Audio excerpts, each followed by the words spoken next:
Temmuz akşam yine sensiz, yine boş akşam yine hevessiz. Yine gülürüm güya kedersiz, gülürüm sonra birden dolur gözler, taşır sözler. Günüşte oturup alıyorum sessiz, ömür geçir sensiz. Nece geçir ömrüm bensiz. Sen ya siz mən, sen ya biz ansını deyim.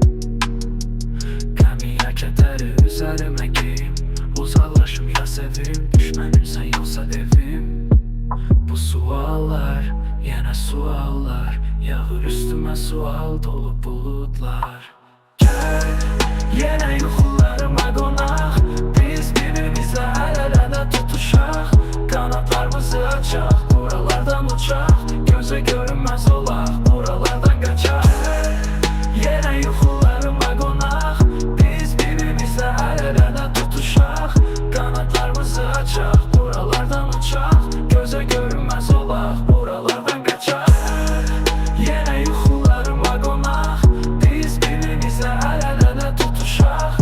Qanatlarımızı açaq, buralardan uçaq, gözə görünməz olaq, buralardan qaçaq. Yenə yuxularıma qonaq, biz birbirimizlə əl-ələ tutuşaq. Qanatlarımızı açaq, buralardan uçaq, gözə görünməz olaq, buralardan qaçaq.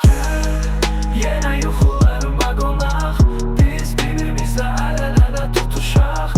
Qanatlarımızı açaq, buralardan uçaq, gözə görünməz olaq, buralardan qaçaq.